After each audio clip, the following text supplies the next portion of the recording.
Oh, yeah. Oh, yeah. It's happening. Jack Smith is bringing the pain that has been. Look, Jack Smith is bringing that ass whipping that Donald Trump has been asking for. Uh, just want to really stress that as Donald Trump is dragged into court on a Thursday, again and again and again, as these things keep happening, he asked for every inch of this. He gave the U.S. Justice Department absolutely no choice. And if you're wondering, is there proof of this, that they had no choice? I would point you to every other former president that have just been allowed to get away with crimes. I mean war crimes. I mean embezzling. I mean the worst behavior that exists. They've just been allowed to get away with it. But Trump, he did something unique. He went after the establishment, and it's a good thing that the establishment finally decided to get off its butt in defense of itself, because that means they are finally required to defend us. Let's have a look at what CNN had to say about it. Whoops, didn't mean to do that. There we go.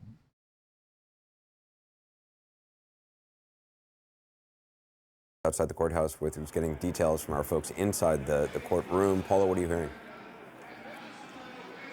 An extraordinary moment, Anderson. The former president was asked to stand and enter his own plea to the charges that have been filed against him. And I'm told he didn't even use the microphone. He just looked straight at the judge and projected his voice and entered a plea of not guilty. Now, again, at the hearing down in Florida, when he went through this in a federal courtroom down there, he had his lawyer enter that plea. So to hear him say that in his own voice is significant. Now the judge is reading the conditions of his release. All right, I'm interested in those conditions. It's not significant. It doesn't matter. The fact that he said it as opposed to whatever. Thoroughly and completely, who gives a damn? You may remember that down in Florida, this is actually what delayed the hearing. But here she's saying that you must not violate state or federal law, and also that he cannot communicate with anyone known to be a witness about the case unless through a lawyer. Now, that could get tricky because, as we know, he's listed with 6 co-conspirators, many of whom are still close associates. So much like in the Mar-a-Lago documents case, the fact that so many people in his inner circle are caught up in this, that will likely be a difficult issue to navigate. Just looking really quickly. All right, for you all, I would put out this suggestion. I have not seen 2 full months go by without Trump violating a state or federal law. Since I've been aware of the guy, I have not seen a full 2 months go by without Trump publicly breaking the law. All these judges are bluffing. That's what I've seen. When it comes to Donald Trump, these judges don't really mean what they say, and therefore their orders don't need to be followed. It's not, Donald Trump doesn't need to have respect for the court, respect for the authority that the court is supposed to have, and for that matter, then we don't either. Trump is just some guy. He's no different than you or me. So what I gather is that when Trump, for example, as a condition of his release, as in it's a special privilege that he gets to be out here bothering us right now, doing what he does. And as one of the conditions of his privilege to not yet be held by the government, he is told that he may not violate a law. So, when he does, when we see he's yet again broken the law, whatever it ends up being, let's write this judge and ask if we can also simply choose to ignore what the court says. Let's ask if that's a condition of every single bail that he's got, every single release that he has. So let's write all of his judges and say, apparently, you don't need to be respected. So I just thought I would, thought I'd write you and clarify. Is this what I'm seeing? Is this correct? That when you say something, it's not an order. It's just you wasting the breath to speak, and it has no significance beyond that. Because I'm simply going to choose not to pay any ticket I receive. And if the judge says I have to, I'll laugh at them and moonwalk out of the courtroom.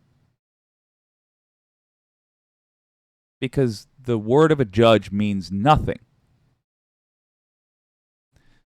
Just keep your eyes peeled for when Trump is caught contacting one of these other 6 folks. By the way, very curious to hear your thoughts on who the 6th co-conspirator is. But keep that in mind. When Trump is caught contacting these folks, or when he breaks just a different law, unrelated to this, except that he was told that as a condition of his bail, he cannot break the law, be ready to write the judge and mock them. And make sure they see that you see that they are being disrespected, and that you are considering the implications for that as a citizen of this same country, because that will hopefully shame them into taking their own orders seriously, into having a little bit of backbone and enforcing their orders. To see if there are any other significant... And by the way, if you do that, and you successfully get this man's bail revoked, you can be the person that put Donald Trump behind bars. It's a very real possibility. Significant things from the judge. Yeah, she's reminding him that it is a crime to influence a juror or threaten a witness or retaliate against anyone else who provided information or otherwise obstruct justice. Of course, he has been charged with not only obstruction of justice, but obstructing his own alleged obstruction. So she's going through all of these standard things that you would go through with any defendant, but again, taking on a different significance with a former leader of the free world. We are told, again, by our colleague Hannah Rabinowitz, who's inside, he has agreed to all of these conditions. He has now sat down, and they are bringing the actual paperwork to his attorney. All right, Paul, we'll check in with you shortly. Alyssa, did you have any doubt that the former president would show up in person to this? You know, there's this kind of speculation within Trump's orbit, those who are still with him, that actually multiple indictments is better for him than one, and that they want to try to use this as they can in the PR space to try to boost his reelection. So I think because of that, he wanted to show up. He wants to be indignant. And, you know, on the sidelines of this, he's got amplifiers out giving press conferences, you know, talking about things like Hunter Biden that have nothing to do with this. And he's got folks on Capitol Hill defending him. But I do. I heard Van Jones saying in response to the question, how will this affect his campaign? This is the campaign. And I agree. But think about who he's campaigning to. To me, if this is the campaign, I'm worried about a lot of things, but I'm not worried that Donald Trump will be legally elected president of the United States. Again, this doesn't mean don't even toy with the idea that any of us can do anything less than the absolute maximum effort we are able to summon in 2024. We will need to have all hands on deck. But if this is his campaign, trying to show up and hold his head high in court over that coup he tried, okay, well, I don't think he's winning the independent voter there. I think that it's important to echo something Van said. To the degree that I Ha! know the former president, this is a sobering moment. There is going to be this moment that it sets in. This is happening again and is out of his hands. Things are out of his control in this moment and as this legal process carries out. And I think that we also have to remember this is a man with a lack of self-control. And those words that he was just issued by the judge, you know, about what he's able to do, what he can do with witnesses, the jury, and so forth, that I think is when his attorneys start getting nervous because he tends to use his megaphone, say whatever he thinks. We know he's gone after and in some ways I would say intimidated Jack Smith. So I think it's also going to be notable to watch how he reacts after he leaves the courtroom, if he gets on his Truth Social and says what we expect him to. Man? Yeah, you know, in some ways, this would be a normal person's nightmare and maybe a narcissist's dream, you know, to be martyred, you know, for his cause, for his people, to have to go and face the establishment. I'm doing this for you, and then to be able to go back, he usually does some big rally or something. But, you know, at some point, I would imagine, this is just not the way that he thought it was going to work out. I think that when you run for office with, you know, city council, class president, you have some idea it's going to be a good thing for you. And this is turning out to be something, you know, quite different. You know, I think the other thing is that if you listen to the other network that we never mentioned, it's the exact same storyline. It's just flipped. Everybody agrees that it's wrong for a president to abuse power to stay in office. I think myself, I look at this, yes, it's wrong. Trump abused power to try to stay in office. But there's a reverse mirror world narrative that says, no, it's Biden abusing his power by sticking the DOJ on Trump so that Biden can stay in office. So Now, hopefully you understand why that is done. That is done in order to confuse people that don't follow politics all that closely, which is the majority of Americans. When it gets confusing, people default to their default sides. That has been the standard operating procedure for Republicans for as long as I have been conscious on this earth.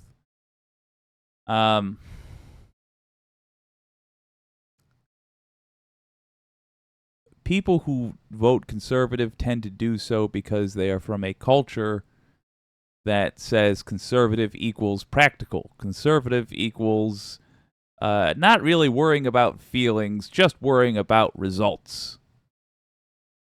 Of course, if you follow this at all, you know that conservative in the United States really means doing the bidding of the wealthy, stealing from the American people, and that's that. Oh, excuse me, and using racism in order to convince those fanatical few that for some reason it's of benefit to harm certain communities.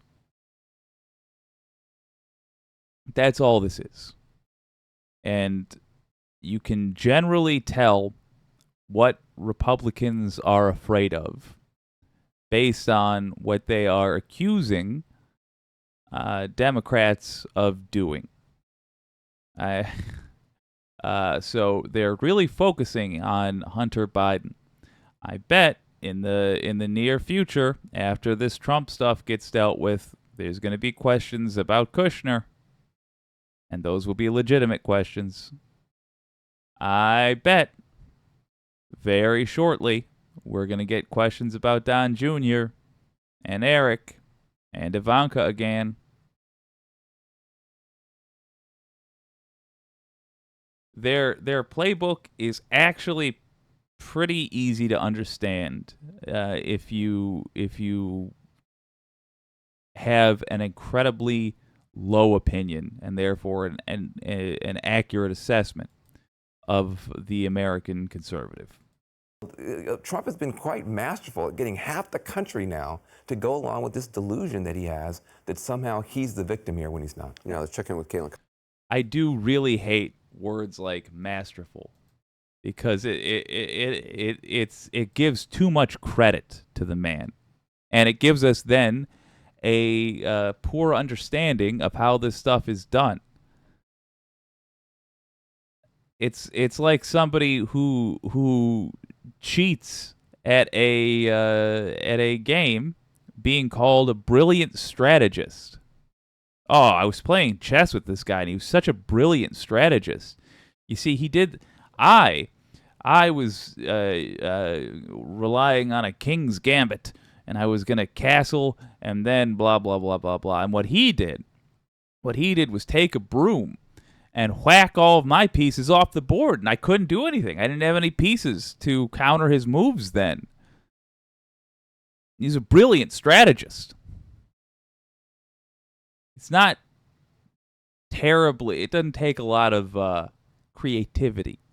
It doesn't take a lot of strategizing to cheat. It just takes a lack of respect for the rules.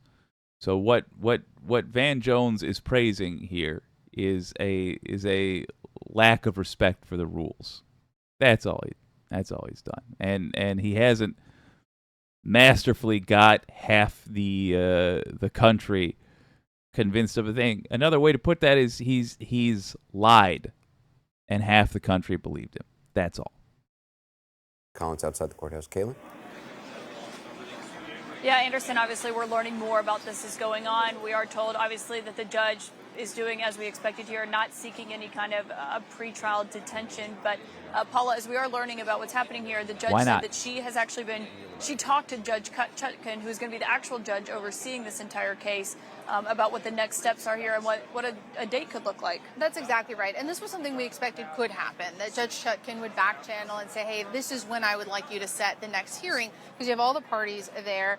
So the judge here says, the magistrate judge says, with respect to moving forward, she's consulted with Judge Chutkan, and they have 3 dates that they've suggested: August 21st, August 22nd, and August 28th. Giving specific times. I mean, this is so procedural, right? But these little decisions, Caitlin, when they have this hearing over time, this adds up. Days turn into weeks, and this could be the difference between whether this gets tried before the election or not. So right now, it looks like they've gone with the latest possible date there, the 28th. But folks, that's like a normal turnaround for a crime. That is actually, to my shock and delight, Trump being treated like a normal criminal defendant. This is good news. This is I'm sure we're going to have more arguments, but that is an actual admirable time to be set for the next stage of this. the lawyers are talking about when they want to have their first hearing. These 3 dates, I mean, August 23rd is the first debate in Milwaukee, the first Republican primary debate. Trump has said he's not going to that. But the idea that he could be in court again for this hearing, for this case, right before all of his opponents are on stage, is just notable in and of itself. It is notable, and you make a great point, because if you look at the calendar for all the things that a potential Republican presidential candidate has to attend, has to do, the deadlines, the events, there's so much overlap with all the other legal issues that he is facing, right? He has a civil trial scheduled in January, another one scheduled next March. It's almost impossible to find a big chunk of the calendar where you can try to put a trial or anything else that doesn't in any way overlap with some of his activities as the presumptive Republican nominee. So we'll see which date they settle on, but this will be the first hearing before the judge overseeing the trial. It's unlikely that the former president will have to attend. He'll probably have the option, but it will be very procedural, all about scheduling, just like we saw in Florida. And while that's so mundane, right, setting the calendar, here it's so incredibly significant when so much of the defense strategy is delay, delay, delay. Yeah, and so we'll see if the judge goes along with that. I want to bring in CNN's Evan Perez, who is just inside the courtroom. Evan, I mean, we're now learning that the judge has set and agreed with Trump's attorneys on August 28th, 2023 at 10 a.m. That is 5 days after the first Republican debate is going to happen in Milwaukee. We don't expect Trump to attend that. But, Evan, can you tell us what it was like inside the room? Well, yeah, look, the former president, maybe it's the fact that this is his third time going through an arraignment.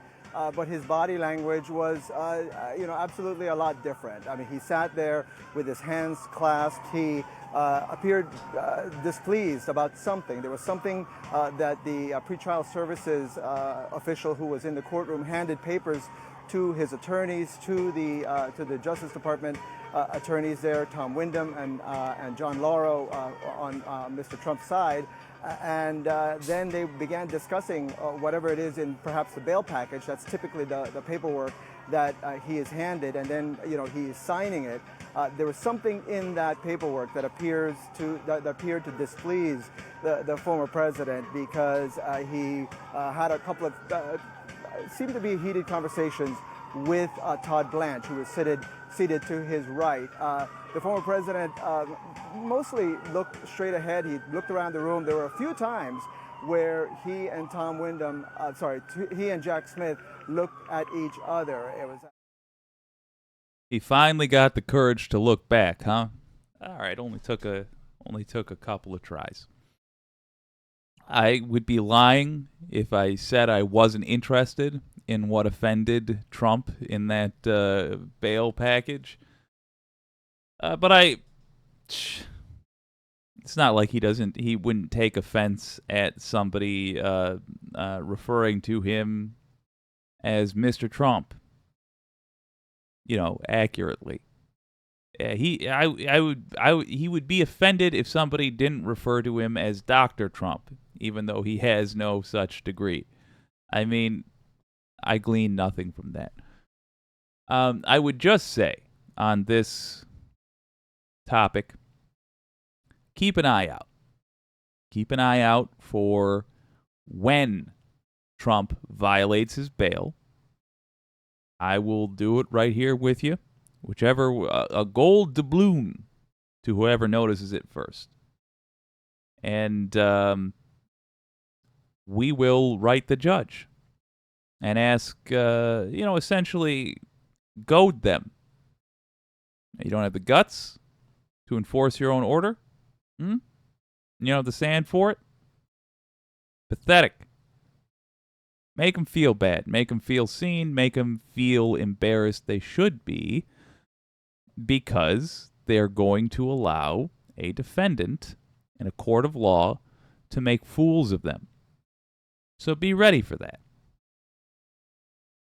However, that said, this judge, just like Jack Smith, this judge so far, I have no notes for. Fantastic. We're off to a hell of a good start on the most important trial probably in American history.